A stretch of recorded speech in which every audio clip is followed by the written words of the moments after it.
በሁሉ አመስግኑት ይላል የቅዱሳት መጽሐፍት ትምህርት። በቤተ ክርስቲያን ማንኛውንም ነገር እግዚአብሔርን ለማመስገን እንድንጠቀምበት አባቶች በብዙ መልኩ ነግረውናል። ይህ እኛ ያለንበት ዘመን ግን እግዚአብሔርን ለማመስገን ይዳርጋል። ይህ ሁሉ መከራ፣ ችግር፣ ጭንቀት፣ ሐዘን፣ ስጋት፣ ፍርሃት፣ ውጥረት ባለበት እግዚአብሔርን ማመስገን ይቻላል? በእውነት እግዚአብሔርን እያመሰገኑ በዚህ በ21ኛው ክፍለ ዘመን በዚህ በአርቲፊሻል ኢንተለጀንስ ዘመን በዚህ ጦርነትና ረሃብ ችግርና ስቃይ በበዛበት ዘመን እግዚአብሔርን እያመሰገኑ መኖር ይቻላል? ቅዱሳት መጽሐፍት ይቻላል ይላሉ፣ እግዚአብሔርም ይቻላል ይላል። እግዚአብሔር ምስጉን ነው። የሚያመሰግኑትና የሚወዱት ሁሉ ደግሞ የተመሰገኑና የተባረኩ የተቀደሱ ናቸው። እግዚአብሔርን የሚመስሉ ሰዎች ሐዘንተኞች አይደሉም። እግዚአብሔርን የሚያመልኩ ሰዎች ችጋረኞችና ችግር፣ ሐዘን፣ ስቃይ፣ ጭንቀት ያጠቃቸው ሰዎች አይደሉም። በየትኛውም ችግር ውስጥ በየትኛውም ሐዘን ለምሳሌ ይጠቀሳል። ለምሳሌ ሔዋን እናታችን አመሰገነች። ከገነት ብትባረርም ከባሏ ጋር ቀጥፋ በለስን ብትበላም ልጇ የምትወደው ልጇ አቤል ቢገደልም እግዚአብሔር በአቤል ምትክ ሕይወቴን ቀየረ፣ ደስ የሚያሰኝ ማስረሻ የሆነ ልጅ ሰጠኝ ስትል አመሰገነች፣ እግዚአብሔርን አከበረችው። አባታችን አዳምም እሷ ሴት ያለችውን ስም ወስዶ ልጁን የአቤልን ምትክ ሴት ብሎ አጸደቀው። ለፍጥረታት ስም ሲሰይም የነበረው አባታችን አዳም እንደነበረ በመጽሐፍ ቅዱስ ተጽፏል። ለመጀመሪያ ጊዜ በመጽሐፍ ቅዱስ ስም ስታወጣ ሔዋንን ያየናት ለልጇ ነው፣ ለሱም ለሴት ነው። የአቤል ምትክ ነው ስትል ጠራችው። ይህ ትክክለኛ ስም ነው ብሎ አባታችን አዳምም አጸደቀላት። የመጀመሪያውን ስህተቷን እየጠቀሰ አንቺ ነሽ ዕፀ በለስ ያስበላሽኝ እያለ ሁሉን ነገር ወደ መቃወም አልወሰደውም። ማጉረምረምና መበሳጨት፣ ማኩረፍና መነጫነጭ በብዙ መልኩ ይቻላል። ግን ከእያንዳንዱ ከተደረገልን ከገጠመን ነገር ይልቅ ያለን ነገር ብዙ ነው። ከሆነብን ይልቅ የሆነልን ብዙ ነው። ከሌለን ይልቅ ያለን ብዙ ነው።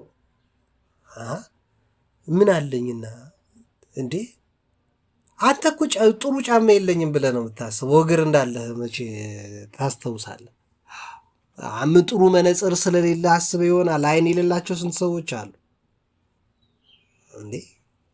እና ጥሩ ቤት የለኝም ብለህ ሊሆን ይችላል። ጥሩ ሰውነት እኮ አለ፣ ጤነኛ ሰውነት አለ፣ የማይታመም መድኃኒት የማይውጥ በየሐኪም ቤቱ የማይሽከረከር ጤነኛ ሰውነት አለ። ያገኘውን በልተህ አመስግነህ ታድራለህ። እና ካንተ በላይ የታደለ ሀብት ባለጸጋ በዚህ ምድር ላይ ማን አለ? ሀብታሞች ያገኙትን የሚበሉ መስሎ አይበሉም።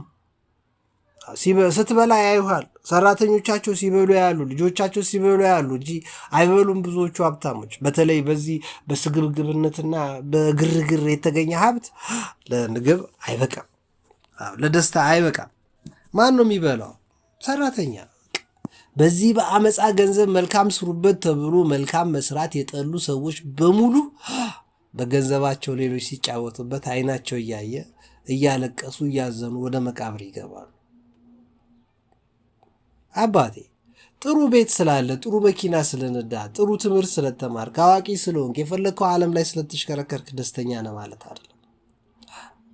ምንም ነገር የሌላቸው ከአንተ በላይ ደስተኞች ናቸው። ምንም ነገር የሌላቸው። ምክንያቱም የደስታ ምንጫቸው እግዚአብሔር ነው።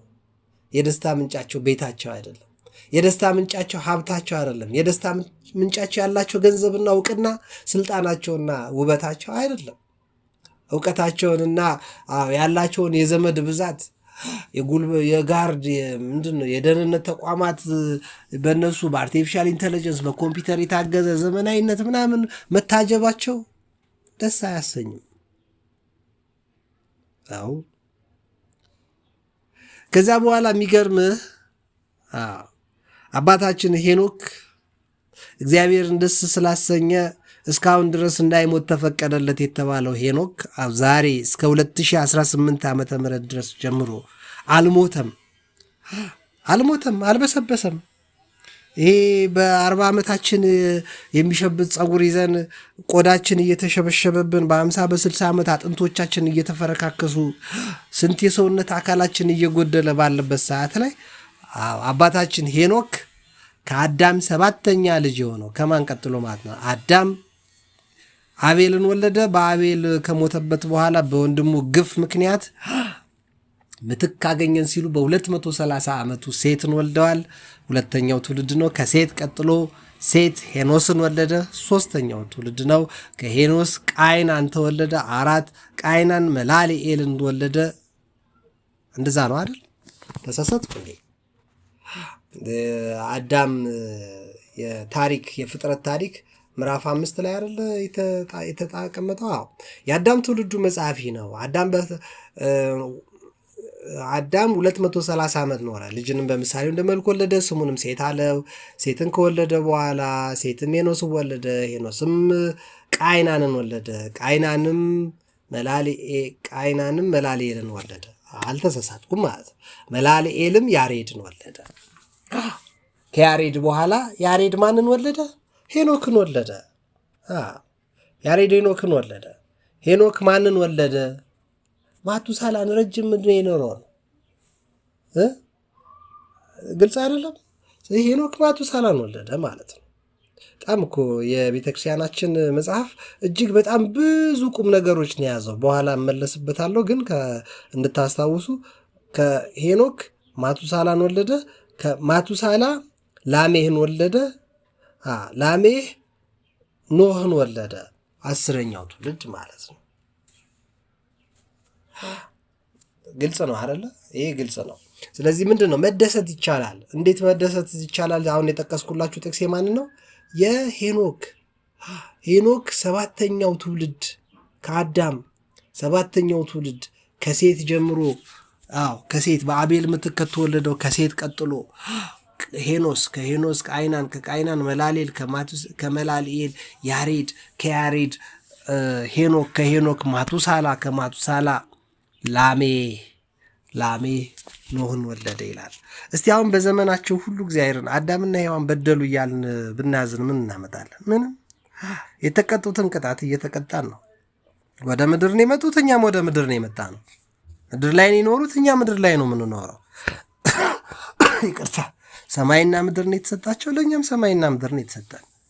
በላባችሁ ጥራችሁ ግራችሁ ብሉ ነው የተባሉት፣ እኛም ብዙ ተባዙ ተብሎ ተባርከዋል። ብዙ ተባዙ። አንደኛው ልጃቸው አንደኛውን ገደለው። አለቀሱ፣ አዘኑ። ለ100 ዓመታት ያህል አለቀሱ። አፈርነህና ወደ አፈር ትገባለህ ቢባልም አባታችን አዳም አልገባም። ሲገባ ያየው ልጁን ነው። ማንን? ለመጀመሪያ ጊዜ ሲገባ ያየው ልጁን አቤልን ነው። በዚህ ምክንያት ነው ያዘኑት። ከ100 ዓመት በላይ እግዚአብሔር ለዚህ ክሶናል ስትል ሔዋን ምን አለችው? ልጇን ሴት አለችው።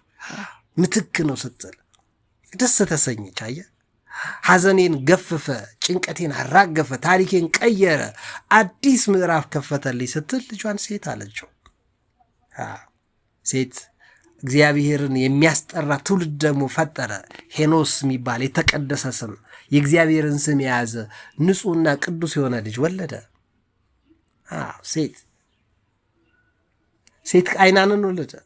ቃይናን እንደዚህ እየተባለ በዘመኑ ታዲያ በሚገርመው ከአዳምና ከሔዋን ዘለል ብሎ በዚህ በ7ኛው ትውልድ ሄኖክ ላይ በዘመኑ ሁሉ ሰዎች ከሚኖሩት አኗኗር መጽሐፍ ሳያነብ የነቢያትን ትንቢት የሐዋርያትን ስብከት ሳይሰማ የተለየ ወንጌል ሳይገለጥለት የተለየ ሰማያዊ መልእክት ሳይገለጥለት እግዚአብሔርን ባካሄዱ፣ ባኗኗሩ፣ በአስተሳሰቡ፣ በልጅ አስተዳደጉ፣ በሚስት አያያዙ፣ በትዳር አያያዙ እግዚአብሔርን ደስ አሰኘው።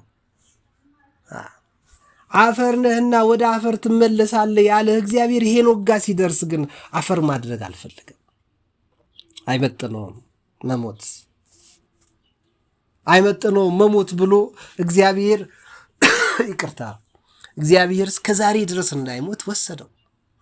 ችን ምድር የዚህ ምድር አፈር መቃብር ፉካ የምንሻማበት የትልቀበር እያልን የምንስገበገብበት የምንጨነቅ የምንሳቀቅበትን ነገር መጀመሪያ ሳንኖር ስለ መቃብር እንጨነቃለን።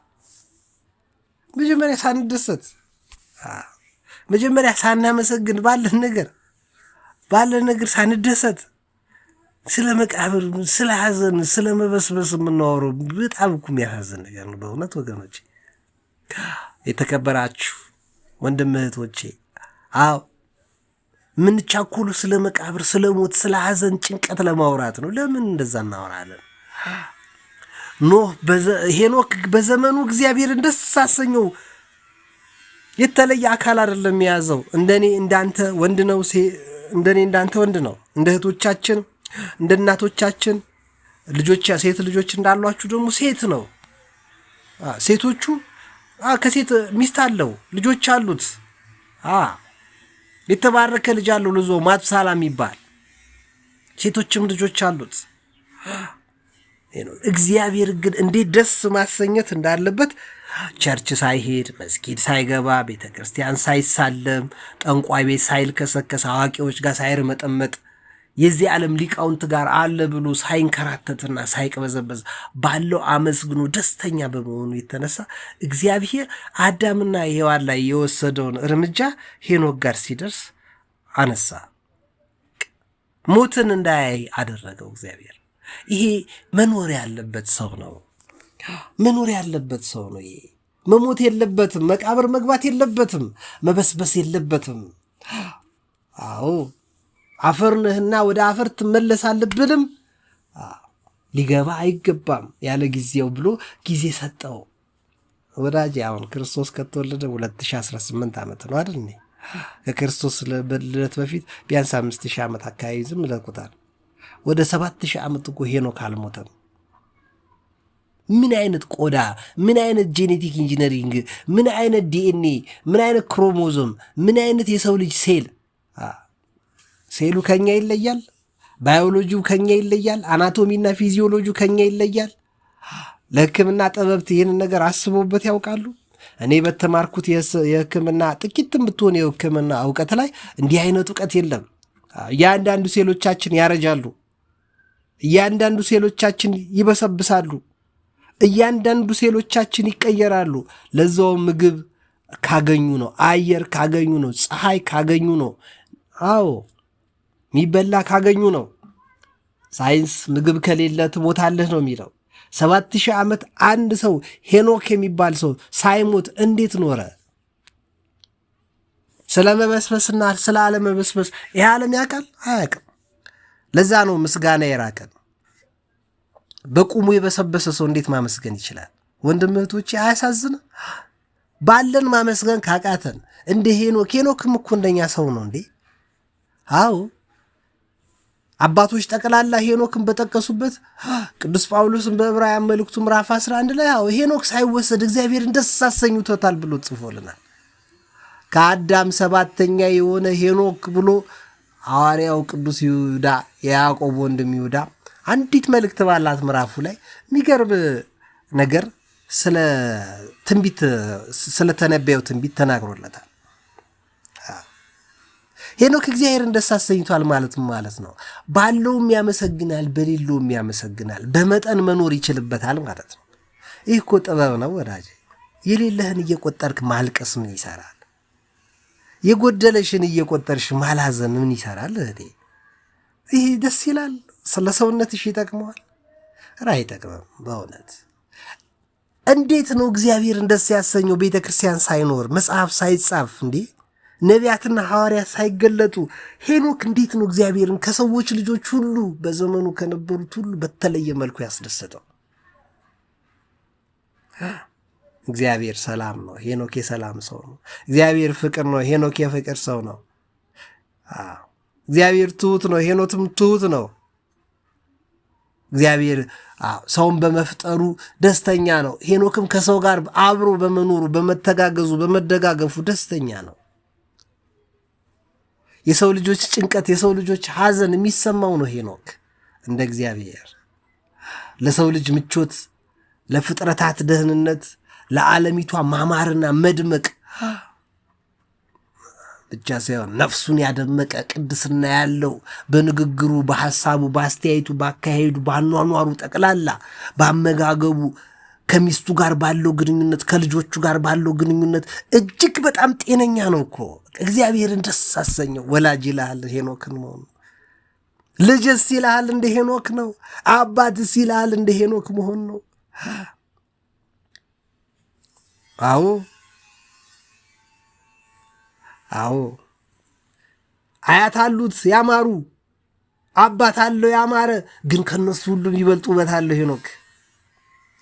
ልጆች አሉት የተወደዱ ደስ የሚያሰኙ ረጅም ዘመን በምድር ላይ የኖሩ፣ ነገር ግን ከነሱ ይልቅ የተወደደ ህይወት አለው። ሚስት አለው፣ ወንድም እህቶች አሉት፣ ነገር ግን ከነሱ ሁሉ ያማረ የተወደደ የቅድስና ህይወት ነው ያለው።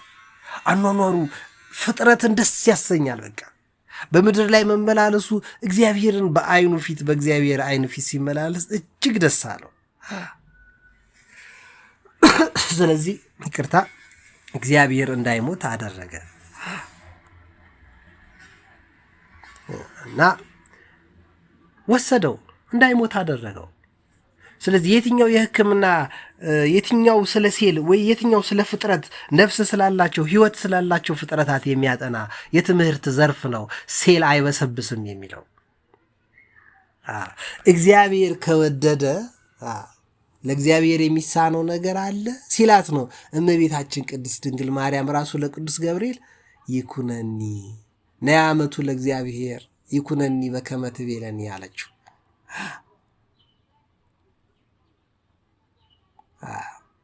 እመቤታችን ቅድስት ድንግል ማርያም እንኳን ለእግዚአብሔር የሚሳነው ነገር አለ ወይ ሲላት ነው ያመነች። የኤልሳቤጥ መጽነስ ተነግሯታል በርተርጅና።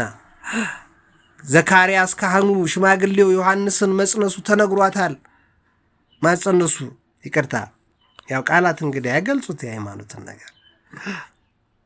በስተርጅና መጽነሳቸው ተነግሯታል። የነቢያት ትንቢት የሐዋርያት ስብከት የሚደምቀው በልጇ እንደሆነ እየነገራት ነው። በእግዚአብሔር ፊት የሚቆመው ቅዱስ ገብርኤል ነው የሚነግራት።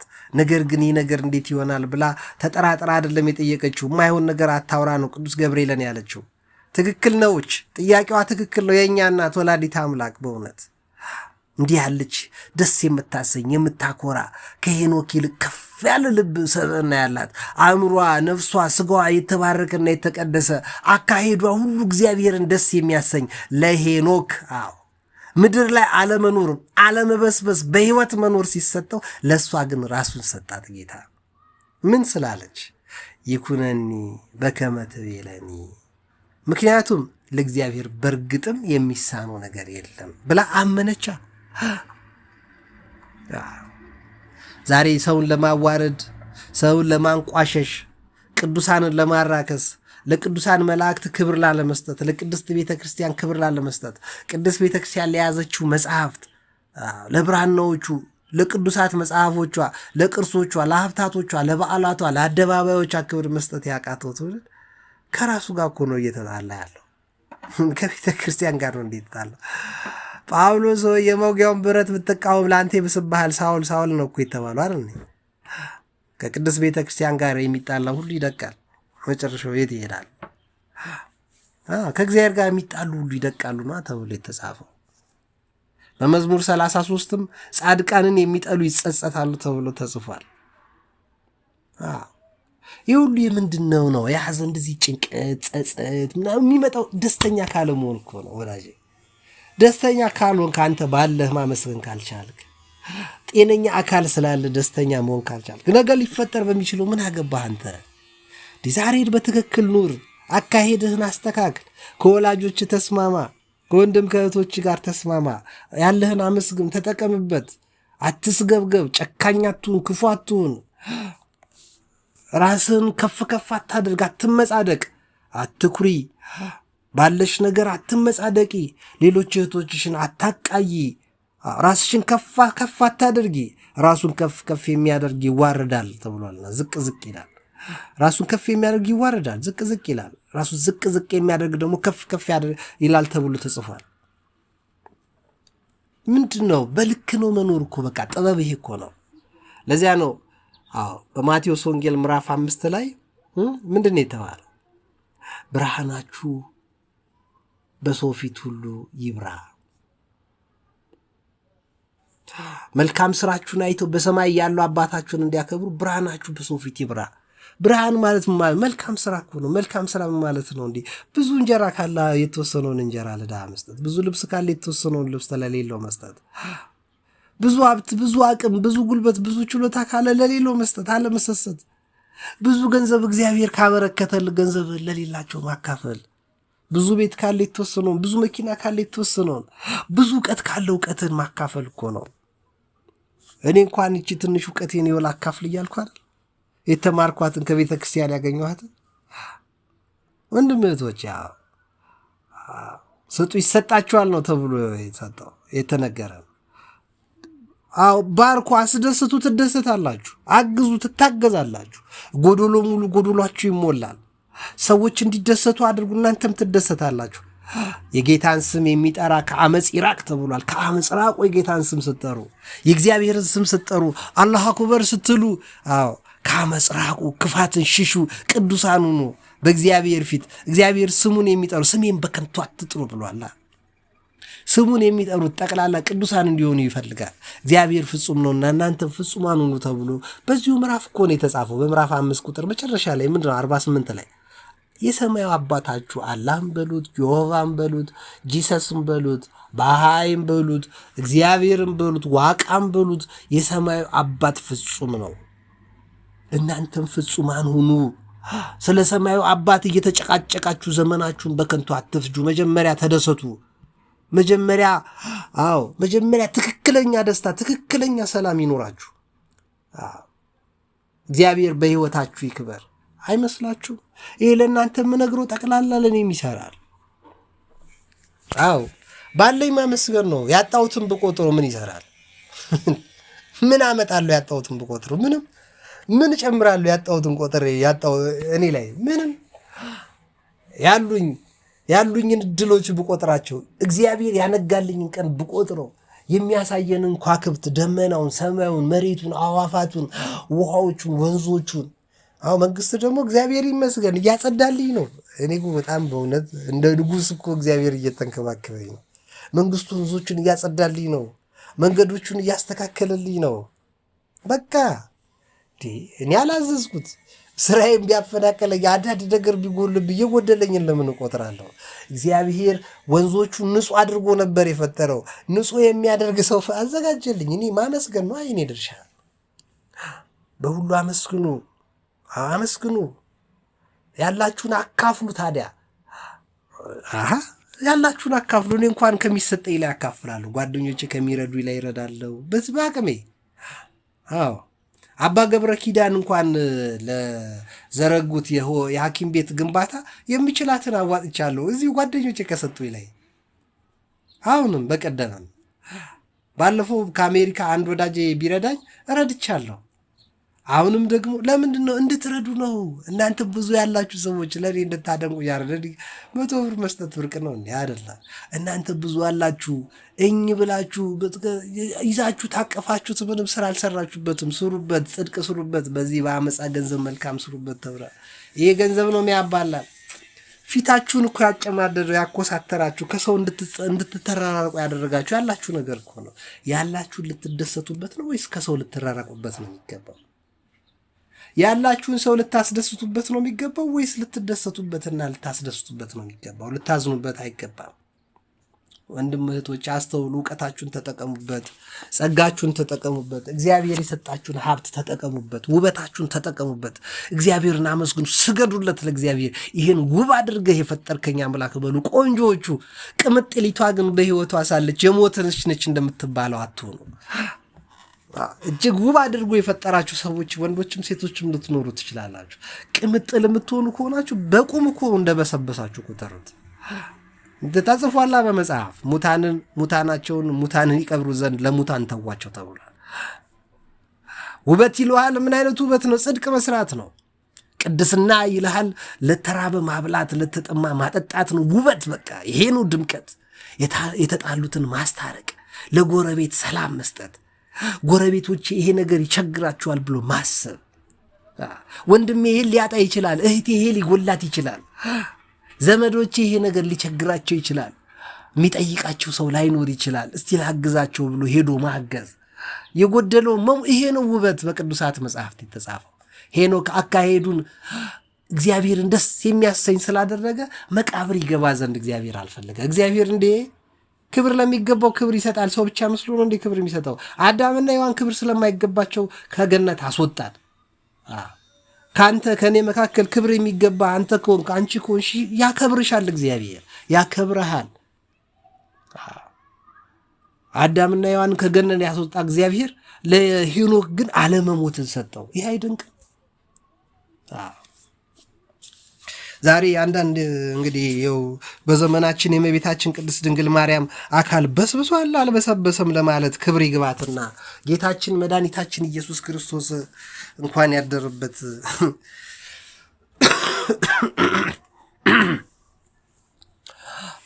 እንኳን ያደረበት ያሰበው ራሱ ቅዱስ ነው። አዎ እግዚአብሔር መድኃኒታችን ኢየሱስ ክርስቶስ የልብሱን ጫፍ ብነካው የሚፈሰው ደሜ ይቆምልኛል ያለች ሴት እኮ አለች። መብርሃን እኮ የልብሱን ጫፍ አይደለም የነካችው፣ እሱን ነው የነካችው። እሱን ነው ያጠባችው፣ እሱን ነው የጸነሰች፣ እሱን ያቀፈች፣ እሱን ያዘለች። ሰው እንኳን ለለፋለት ለደከመለት ዋጋ ያስባል። ለሄኖክ እግዚአብሔር አለመሞትን ሰጠው። ምን አድርጎለት? መልካም ሰው ስለሆነ ብቻ፣ በፊቱ በጎ ሰው ደስተኛ ሆኖ ስላዩ ብቻ ባለው የሚያመሰግን የማያማረር ሀብቶችን ሪሶርስ የምንለው ተፈጥሯዊ ሀብቶች በአግባቡ በመጠቀም ቤተሰቡን በስነ ስርዓት በማስተዳደር ከዘመዶቹ ጋር በስነ ስርዓት በመኖር ልጆች በአግባቡ በማሳደግ ሚስቱን በስነ ስርዓት በመንከባከብ እንደ ሄኖክ ያለ ሰው አልተገኘም። ስለዚህ እግዚአብሔር ወሰደው፣ ሞትን እንዳያይ ያደረገው። መቼ እንደሆነ አናውቅም፣ ይሞታል። አናውቅም፣ እሱን ቀን ይሞታል፣ መሞቱ አይቀርም። ኤልያስና ሙሴ የመሳሰሉት ሞት መጥተው መስክረው ያርፋሉ። ነገር ግን ለ7000 ዓመት የማይሞት ቆዳ፣ ለ7000 የማይሞት የማይበሰብስ አጥንት፣ ለ7000 ዓመት የማይቀየር ሰውነት፣ የማይሸት የማይበሰብስ ምን አይነት አካል ሰጥቶት ነው እግዚአብሔር ለሄኖክ? ሮቦት ነው? ብረት ነው እንዴ? ኧረ ወዳጅ አይደለም፣ ሰው ነው። ለእግዚአብሔር የሚሳነው ነገር የለም። ሄኖክስ ከአጠገቡ የነበሩት መልካም ሰዎች ናቸው። በአብዛኛዎቹ ክፉ አልነበሩም። ደግሞ ልፍ ሲል 10ኛው ትውልድ ቅድም የጠራውላችሁ የላሜህ ልጅ የሄኖክ የልጅ ልጅ የማቱሳላ የልጅ ልጅ የሄኖክ የልጅ ልጅ ልጅ የሆነው አሁን እኔ ፈረንሳይ አካባቢ እንደሚኖሩት 97 ዓመታቸው እንደማገኛቸው ሉል ራስ መንገሻ ስዩም የአፄ ዮሐንስ የልጅ ልጅ ልጅ እንደሆኑት ማለት ነው። ኖህ የሄኖክ የልጅ ልጅ ልጅ ሲሆን እጅግ ክፉ በሆነ መረን በለቀቀ ስድና ነውርነትን በተላበሰ ሲመሽም ሲነጋም በሚል ከሰከዝ ንግግሮቹ፣ አስተሳሰቡ፣ ድርጊቱ፣ ተግባሩ ሁሉ በሚያጸይፍ ትውልድ መካከል ኖሮ ጻድቅ የሆነ ሰው ነው። ኖህ ደግሞ እግዚአብሔር ደግሞ ለኖህ ሌላ ነገር አደረገለት። አዎ ከመካከላቸው በዘመኑ ከነበሩት ሁሉ በእግዚአብሔር ፊት ጻድቅ ሆኖ አገኘው። ልጆቹን ሚስቱን የልጆቹን ሚስቶች በመንከባከብ ጤነኛ ሰው ሆኖ እግዚአብሔር ቢያየው መርከብ ስራ አንተንና ቤተሰብህን አድናለሁ አለው እግዚአብሔር። ትውልዱ ከተመለሰ ተመለሰ። መርከቡ ስራ መርከብ ስትሰራ እያየክ የሚመለስ ሰው ካለ እቀበላለሁ፣ አድናለሁ። ሰውም ብቻ አይደለም አራዊትንም እንስሳቱንም አዋፋትንም አድናለሁ። ነገር ግን ይሄ ህዝብ እድሜውን አሳጥራለሁ፣ ከዚህ በኋላ ከ120 ዓመት በላይ እንዳይኖር አደርጋለሁ። ቅድስና ካለው እንደ ሄኖክ ይወስዳል። ዛሬም ወንድሜ እህቴ፣ ዛሬም የማታማርሩ ከሆነ፣ ዛሬም የምታመሰግኑ ከሆነ፣ ዛሬም ባላችሁ በቤታችሁ ደስተኛ ከሆናችሁ፣ የሌላችሁን ኮተታችሁ የምታራግፉ፣ ቆሻሻችሁን የምታንከባልሉ፣ የምትታጠቡ፣ ንስሐ የምትገቡ፣ ቤተክርስቲያን እየሄዳችሁ የምትሳለሙ፣ እግዚአብሔርን የምታከብሩ ባላችሁ ነው፣ በሌላችሁ አይደለም። እግዚአብሔር የሌላችሁን አልጠየቅም። እንኳን እግዚአብሔር ሰውም የሌላችሁን አይጠይቅም። ማንም የሌላችሁን አይጠይቅም። እግዚአብሔር ያላችሁን ብቻ አስደስቱት። እግዚአብሔር አመስግኑት። ምን ስጡኝ አላችሁ? እግዚአብሔር ምን ክፈሉኝ አለ? ሰው ስላረኳችሁ ታክስ ክፈሉኝ አላለ? ሰው ስላረኳችሁ ደሞዝ ስጡኝ አላለ? ፀሐይን ስለማወጣላችሁ፣ ክረምትና በጋ ስለማፈራርቅላችሁ፣ ሌሊትና ቀንን ስለሰጧችሁ፣ እረፍት እንቅልፍ ስተኙ ስለምጠብቃችሁ፣ የምትረግጡት መሬት እንቅፋት እንዳይመታችሁ፣ እሾህ እንዳይወጋችሁ ስለምንከባከባችሁ ክፈሉኛል አለ። ንጹሕ አየር እንዲገባ ወደ ሳምባችሁ መርጬ የማደርገው እኔ ለዚህ ክፈሉኛል አለ። ለዓይናችሁ፣ ለጆሮአችሁ፣ ለአፍንጫችሁ፣ ለእጃችሁ፣ ለእግራችሁ፣ ለኩላሊታችሁ፣ ለእያንዳንዱ ልብስ ብልቶቻችሁ ክፈሉኛል አለ እግዚአብሔር። ተጠቀሙበት። ስትጠቀሙ ደግሞ ተደስታችሁ ተጠቀሙበት። ሌሎችን ደግሞ ስትጠቀሙ ባይ እግዚአብሔር ይባርካል። ብዙ ተባዙ ነው ያለው። ብዙ መባዛት ምን ማለት ነው? ልጅ መውለድ ብቻ መስሎ ነው? መልካም ነገር ስራ፣ በቃ ይበዛልሃል። መልካም ስትሰራ ይበዛልሃል።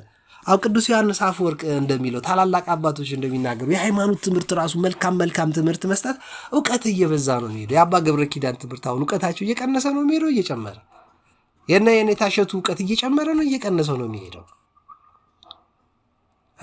ስጡ፣ አካፍሉ፣ ቅኔ ተቀኙለት ለእግዚአብሔር፣ አዲስ ዝማሬ ዘምሩለት፣ ስድነትና ልቅነትን ሽሹ፣ ጽድቅንና መልካም ነገር ማድረግ ጀምሩ፣ አመስግኑት እግዚአብሔርን። ብርሃናችሁ በሰው ፊት ይብራ፣ የሰማይ አምላካችሁ ይመስገን። ያን ጊዜ እግዚአብሔር ለእናንተ ለማንም ያልሰጠውን ስጦታ ይሰጣል። እንደዛ ነው የሚለው ቅዱስ ወንጌል በመጽሐፍ ቅዱስ በማቴዎስ ወንጌል ምዕራፍ 5 ላይ እኮ የተጻፈ ነው አይደል? ብርሃናችሁ በሰው ፊት ይብራ፣ መልካሙ ስራችሁ ሰዎች ይዩት። እንቅብ አብረታችሁ መቼም መብራት አብረታችሁ ከእንቅብ በታች አታስቀምጡትም፣ ጉድጓድ ውስጥ አትከቱትም። እንዲበራ ጎላ እንዲል በእጅ ትይዙታላችሁ፣ ከፍ ታደርጉታላችሁ፣ ቤቱ እንዲያደምቅላችሁ። እናንተ የዓለም ብርሃን ናችሁ። ስለዚህ ብሩ፣ እናንተ የምድር ጨው ናችሁ። ጣፍጡ፣ አጣፍጡ ለቤተሰቦቻችሁ። ባዩአችሁ ቁጥር ሰዎች አይጸየፏችሁ። ስለ እናንተ ባሰቡ ቁጥር አሁን ብዙ የሚያጸይፍ ነገር አለ። ለማስተካከል ጥረት እያደረኩ ነው። እናንተም አርጉ። ብዙ የሚያጸይፍ ነገር አለ። አስተካከል ላንጨርሰው እንችላለን፣ ግን እንጀምር። ማን ያውቃል? እግዚአብሔር ሊረዳን ይችላል። መልካም ነገር እንስራ ወንድም እህቶቼ፣ በያለንበት መልካም ብታደርግ ፊትክ የሚበራ አይደለም። ክፉ ካደረክ ግን ፊትህ ይጨልማል። ሐዘን ከቤትክ ይበዛል፣ ደስታ ይርቅሃል። መልካም ብታደርግስ ፊትህ ይበራል፣ ትደሰታለህ ለማለት ነው። ወንድም እህቶቼ አመስግኑት፣ በሁሉ አመስግኑት እግዚአብሔርን። በሌላችሁም ነገር ሁሉ አመስግኑት። ምናልባት የምትጠፉበት ሊሆን ይችላል የሌላችሁ ነገር እና አመስግኑት፣ አክብሩት፣ እግዚአብሔርን አክብሩት። ጌታ ሕግና ነቢያትን ሊሽር አይደለም የመጣው። ቅዱስ ቤተ ክርስቲያን የተከለልን ለሐዘን፣ ለጭንቀት፣ ለስቃይና ለመነፋረቅ፣ ለለቅሶ አይደለም። ጾሙን በደስታ ጽሙት፣ ጸሎት በደስታ ጸልዩ፣ እግዚአብሔርን በደስታ ጥሩት። ተማምናችሁ ጩ፣ ወደ እግዚአብሔር አንጋጡ።